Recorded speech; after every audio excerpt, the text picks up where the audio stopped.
All quiet on the Western Front. Chapter 3.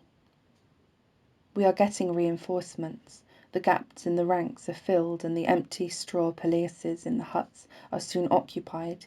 Some of them are old hands, but 25 young replacement troops straight from the recruiting depots have been assigned to our company as well.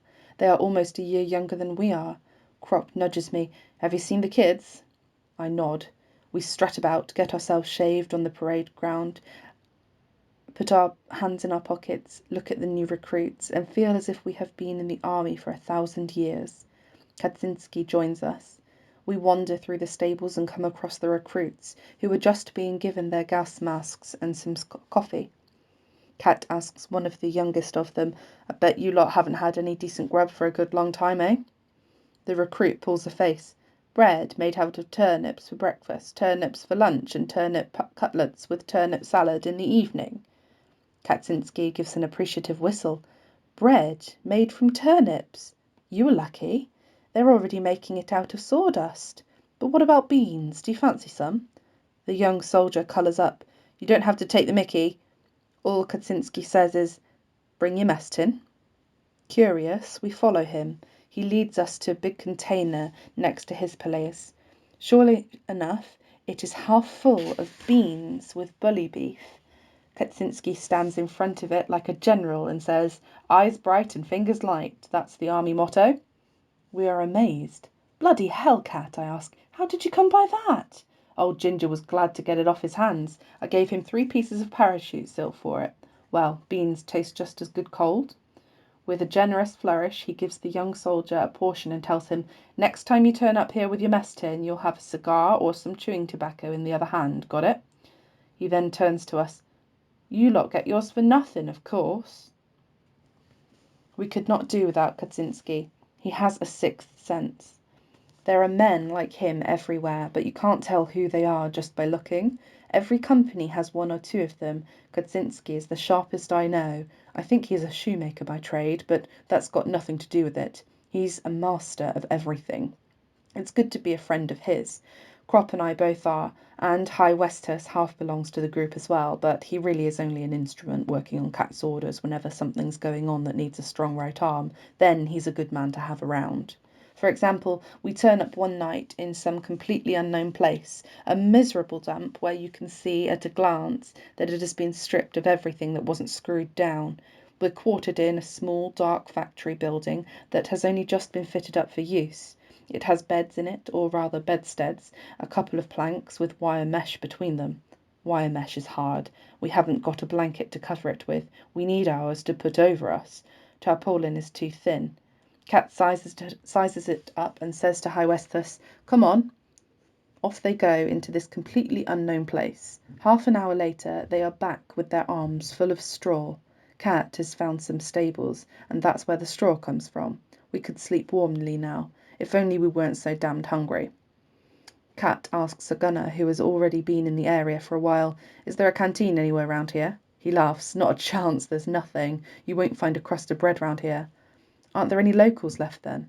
He spits. "Oh yes, there are 1 or 2, but they just hang around every field kitchen they see and scrounge what they can." That's pretty bad. In that case we'll just have to tighten up our belts and wait until tomorrow when the rations come up. Then I see Kat putting his cap on. "Where are you off to, Kat?" "Just for a sniff around." He slopes out. The gunner grins sarcastically. "Sniff away. Mind you, don't strain yourself picking things up." We lie down disappointed and wonder whether to break into our iron rations or not. But we don't want to risk being left without, so we try to get a bit of shut-eye instead. Krop breaks a cigarette in 2 and gives me half. Chardon describes his local speciality, broad beans cooked with bacon. He is scathing about people who try to cook it without the right chopped herbs, but the main thing is that the ingredients all have to be cooked together. The potatoes, beans and bacon must not, for God's sake, be cooked separately. Somebody grumbles that he will chop Chardon into the right herbs if he doesn't shut up at once, and then it is quiet in the big room. Only a couple of candles flicker in the necks of empty bottles, and the gunner spits from time to time. We are already dozing a bit when the door opens and Kat appears. I think I am dreaming. He is carrying 2 loaves under his arm and a blood-stained sandbag full of horse meat in his hand. The gunner's pipe drops out of his mouth. He feels the bread. "Straight up?" It's real bread, and still warm. Cat doesn't say another thing. He has the bread, and that is it. Nothing else is of any importance. I'm quite sure that if he were dropped in the desert he would get a meal out of dates, roast meat, and wine together within the hour. He gives Hai a brief command, "Chop some wood." From under his coat he brings out a frying pan, and then takes a handful of salt and a chunk of fat from a pocket. Then he has thought of everything. Hai gets a fire going on the floor. It's crackling and can be heard all through the empty factory. We scramble out of bed. The gunner isn't sure what to do. He wonders whether or not to congratulate Cat, so that maybe he will get a share too, but Katczinsky doesn't even notice him. He might as well be invisible. So he wanders off, swearing. Cat has the knack of cooking horse meat so that it is really tender. You mustn't put it straight into the pan or it will be too tough. It has to be parboiled in a little water beforehand. We sit around in a circle with our knives and fill our bellies. That's Cat. If there was some place where something edible could be found only in one particular hour in the year, then he would turn up precisely during that hour as if led there by some kind of inspiration. He'd put on his cap, go out and make a beeline for it and find it. He can find anything: camp stoves and firewood when it is cold, hay and straw, tables, chairs, but above all he can find food. No one understands how he does it, and it's as if he conjures it out of thin air. His masterpiece was 4 cans of lobster. Mind you, he would really have preferred dripping instead. We've sprawled out on the sunny side of the camp. It smells of tar, summertime, and sweaty feet. Cat is sitting next to me because he enjoys a chat. We've had an hour of saluting practice this afternoon because Chardon gave a major a sloppy salute. Cat can't get over this. "Watch out, lads," he says. "We'll lose the war because we are too good at saluting." Cat is sitting next to me because he enjoys a chat. We had an hour of saluting practice this afternoon because Chardon gave a major a sloppy salute. Can't get over this. "Watch out, lads," he says. "We'll lose the war because we are too good at saluting." Crop pads across to us barefoot, with his trousers rolled up. He has washed his socks and lays them out on the grass to dry. Cat gazes at the sky, lets off a really loud one, and says dreamily by way of commentary, "Every little bean, my boys, makes you a little noise." He and Crop start to argue. At the same time, they manage to bet a bottle of beer on the outcome of a dogfight that is going on between a couple of planes above us. Cat will not budge from the point of view that he, older as he is, sums up with a little rhyme: "Equal rations, equal pay, war's forgotten in a day." Crop, on the other hand, is more philosophical. He reckons that all declarations of war ought to be made into a kind of festival, with entrance tickets and music, like they have at bullfights. Then the ministers and generals of the 2 countries would have to come into the ring wearing boxing shorts and armed with rubber truncheons, and have a go at each other. Whoever is left on his feet, his country is declared the winner. That would be the simpler and fairer way than things are out here, where the wrong people are fighting each other. The idea appeals to us. Then the conversation moves on to the drill. An image comes into my head: bright midday sunshine on the parade ground at Klosterberg Barracks. The heat is hanging there and the place is quiet. The barracks seem dead. Everything is asleep. All you can hear is the drummers practicing. They have set things up somewhere and are practicing without much skill, monotonously, mindlessly. What a trio: midday heat, the parade ground, and drummers practicing. The barrack windows are empty and dark. Battle-dress trousers are hanging out of a few of them, drying. You look enviously across at the barracks, where the rooms are cool. Oh, you dark and musty platoon huts, with your iron bedsteads, checkered bedding, and the tall lockers with those stools in front of them. Even you can turn into objects of longing, seen from out here. You can even take on some of the wonderful aura of home. You great rooms, so full of the smells of stale food, sleep, smoke, and clothes. Katczinsky describes them in glowing colours with great fervour. What would we not give to be able to go back to those rooms? We don't dare think any farther than that. You, rifle drills, first thing in the morning. How do you break down a standard issue rifle? You, PT sessions in the afternoon. Fall out anyone who can play the piano. Right turn, report to the kitchens for spud bashing. We wallow in our memories. Then Crop laughs suddenly and says, "Change at loan." That was Corporal Himmelstoss's favourite game. Lone is a station where you have to change trains so that anyone going on leave did not get lost when he got there. Himmelstoss used to practice changing platforms with us in the barracks. We were supposed to learn that you reach the connecting train in Lone by way of an underpass, our beds representing the underpass, and everyone had to stand to attention on the left-hand side. Then came the order, change at Lone, and everyone had to scramble as quickly as possible under the bed and out of the other side. We practiced that for hours on end. Meanwhile, the German plane had been shot down. It plummets, with a trail of smoke behind like a comet. Kropp has lost the bottle of beer on it, and pays up with ill grace. I'm sure Himmelstoss is quite a quiet chap as a postman, I say, once Kropp has got over his disappointment. So how come he's such a bastard as a drill corporal? The question gets Kropp going again. It isn't just Himmelstoss. There are loads of them. As soon as they get a couple of stripes or a pip or two, they turn entirely into different people and start behaving as if they chew iron bars for breakfast.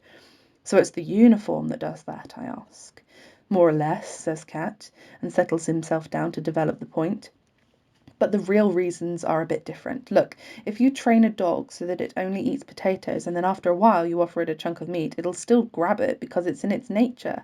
If you offer a man a bit of power, the same thing happens. He'll grab it. It's instinctive because when it comes down to it, a man is basically a beast, and it's only later that a bit of decency gets smeared on top, the way you can spread dripping on your bread. The main thing about the army is that there's always somebody with the power to give orders to the rest. The bad thing is they've all got far too much power. A corporal can harass a private, a lieutenant can harass an NCO, or a captain can harass a lieutenant so badly that it can drive him mad. And because every one of them knows it, they all get used to the idea. Just take the simplest example. We're on our way back from the parade ground and we're dog-tired. Then comes the order to sing. Well, singing isn't too lively because we're all happy if we can still carry our rifles without dropping them. And the next thing we know, the company is about turned and we have an hour's punishment drill. On the march, we get the order to sing again, and this time we sing. What's the point of the whole thing? The man in command has got his way because he's got the power to do so. Nobody's going to blame him. Quite the reverse. He gets a reputation for being strict, and that's just a trivial thing. There are plenty of other ways for them to mess you about. So I ask you, whatever a man is in his civilian life, what sort of job he could possibly find where he could get away with that sort of behaviour without getting a punch on the nose for it? The only place he can do it is in the army. See what I mean? It always goes to their heads. And the less they had to say for themselves in Civvy Street, the more it goes to their heads now. They do say that discipline is necessary, Kropp puts in casually. They can always come up with reasons, growls Kat, and that might be true, but you mustn't mess people about, and you just try and explain it to a locksmith or a stable lad or a labourer. Try and explain it to the poor bloody infantry that they're the majority out here after all, and all they see is that they get messed about and then they get sent up the line and then they know perfectly well what's necessary and what isn't. I tell you, it's amazing that the ordinary soldier sticks at it here for the front as long at all. It's amazing. Everyone agrees because we all know that it is not till you are actually in the trenches that parade ground and drill disappears, and that it starts up again before you've gone back a mile behind the lines, no matter how big a piece of nonsense it might be, like saluting or formation marching, because there is only one unbreakable rule: a soldier has to be fully occupied all the time. But now Tiagen turns up, red in the face. He is so worked up that he is stuttering, that he sits and gets the words out, grinning all over his face. Himmelstoss is on his way here. He's been sent to the front. Tiagen really detests Himmelstoss, because Himmelstoss decided to teach him a lesson in his own special way back in the barracks. Tiagen wets the bed. When he is asleep at night, it just happens. Himmelstoss insisted that it was pure laziness and wouldn't be persuaded otherwise, so he came up with a method of curing Tiagen that was really typical of the man. He hunted out another bedwetter from one of the other barracks, a man called Kindveiter, and put him in with Tiagen. The barracks where they did our training had the usual arrangement of bunks, one bed above the other, with the bottom part of each bed made of wire mesh. Himmelstoss arranged things so that the pair of them were together, one on top and the other on the bottom bunk. The one underneath, of course, had a really raw deal. To compensate, they had to change places for the next night so that the one from the bottom bunk got the top bunk and could get his revenge. That was Himmelstoss's idea of self-help. It was a mean-minded, but logically it was sound. Unfortunately, it didn't work because the basic premises was wrong. It wasn't laziness that made either of the two men do it. Anyone could see that by looking at their sickly complexions. The whole business ended with them taking it in turns to sleep on the floor. The one doing that could easily have caught his death of cold.